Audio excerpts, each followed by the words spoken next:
नमस्कार, वंदे मातरम। दोस्तों, स्वागत है आप सबका सैनिक पाठशाला में। आज का यह वीडियो बेहद महत्वपूर्ण है। OROP 2 का एरियर के संदर्भ में क्या आपको सही एरियर मिला? साथ ही साथ 568 सर्कुलर के एरियर में कौन से पेंशनर्स खास करके छूटे हुए हैं, उनके बारे में जानकारी आज के वीडियो में।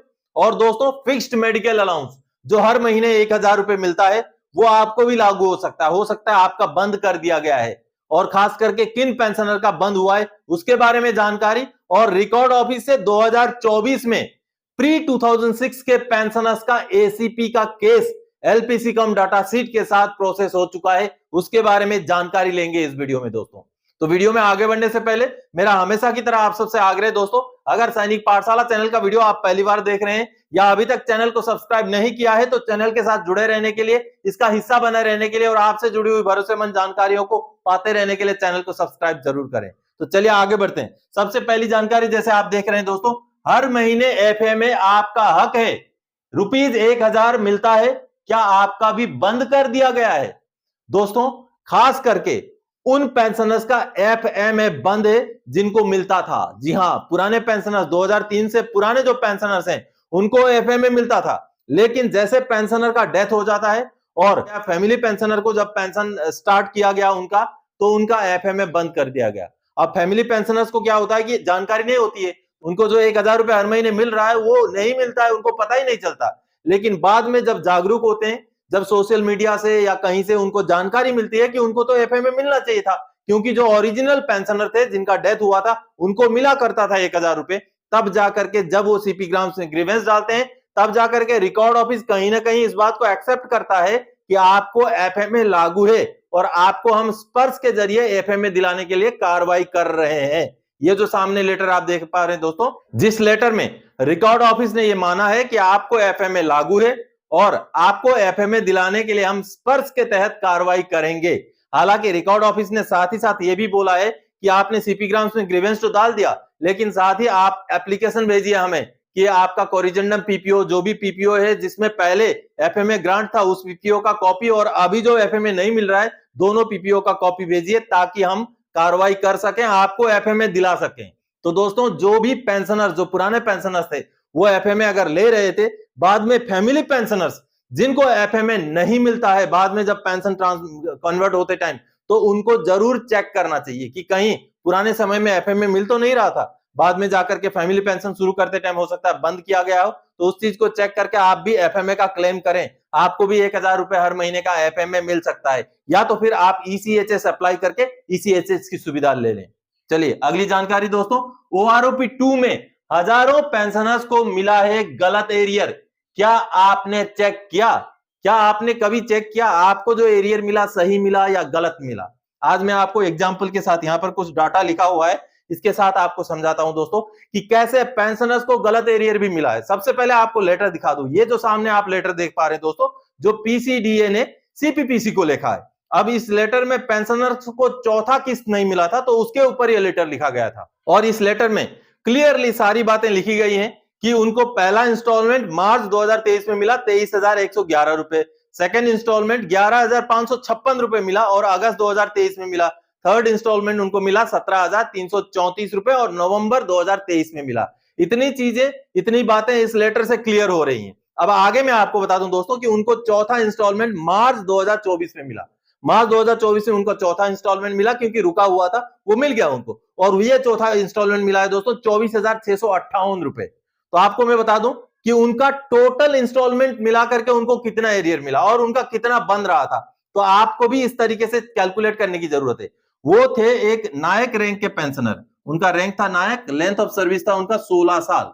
अब दोस्तों आपको बता दूं, उनका जो ओल्ड बेसिक पेंशन था वो था 18,427 रुपए, 18,427 रुपए, और न्यू बेसिक पेंशन OROP 2 के हिसाब से 20,107 रुपए। अब इसके बीच में जो डिफरेंस बनता है वो बनता है 1680 रुपए का, 1680 रुपए का पेंशन में उनका डिफरेंस है हर महीने में।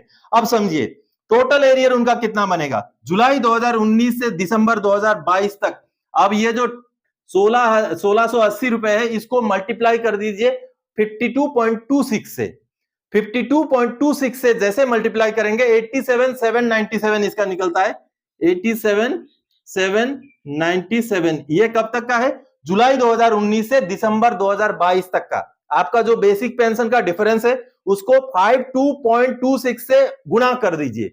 जो निकलता है रिजल्ट वो होगा आपका जुलाई 2019 से दिसंबर 2022 तक का एरियर। इसमें पूरा एरियर कैलकुलेटेड है, जब भी जितना डीएडीआर था सारा कुछ कैलकुलेटेड है। जुलाई 2019 से दिसंबर 2022 तक का ये निकल गया इनका 87,797। अब आगे उनको मार्च में पहला इंस्टॉलमेंट मिला है तो फरवरी तक का उनका एरियर बनेगा। तो फरवरी का यानी कि 2 महीने का 1680 करके उनका डिफरेंस है, 1680 इंटू 2, और उस समय में 42% डीए था। तो 42% डीए के हिसाब से 4,772 रुपए इसमें बन रहा है, 4,772 रुपए इसमें बन रहा है। तो कुल मिलाकर के उनका एरियर जुलाई 2019 से लेकर के फरवरी 2023 तक का कुल एरियर उनका बनता है 92,569, 92,569 उनका कुल एरियर बनता है। अब उनको पहला इंस्टॉलमेंट कितना मिला, आपने लेटर देखा था, अब ये फिर से सामने लेटर देखिए। इस लेटर में पहला इंस्टॉलमेंट कितना है, 23,111 रुपए, 23,111 रुपए। दूसरा इंस्टॉलमेंट कितना है देखिए, 11,556 रुपए, 11,556 रुपीज। और तीसरा इंस्टॉलमेंट कितना है देखिए, 17,334 रुपए, 17,334 रुपीज। और दोस्तों उनको चौथा इंस्टॉलमेंट मिला है जो उन्होंने जानकारी दी है 24,658 रुपए, 24,658 रुपए। तो उनका कुल एरियर कितना बन रहा था, वो बन रहा था 92,569, 92,569 उनका बन रहा था। उनको मिला कितना, ये अब चारों इंस्टॉलमेंट जोड़ लीजिए, first second third fourth instalment जोड़ के कितना बन रहा है, 76,659, 76,659। अब देखिए डिफरेंस, उनको कितना कितना माइनस है, 15,910 रुपए, 15,910 रुपए का एरियर का कम भुगतान हुआ है। तो ऐसे बहुत सारे पेंशनर्स हैं, तो इस तरीके से आप भी कैलकुलेट कीजिए। आपको अगर कम मिला है एरियर तो आपको भी जागरूक होना है, ग्रीवेंस डालना है, अप्रोच करना है पीसीडीए को, रिकॉर्ड ऑफिस को, ताकि आपको आपका जो हक है, जो एरियर है, वो सही मिल सके।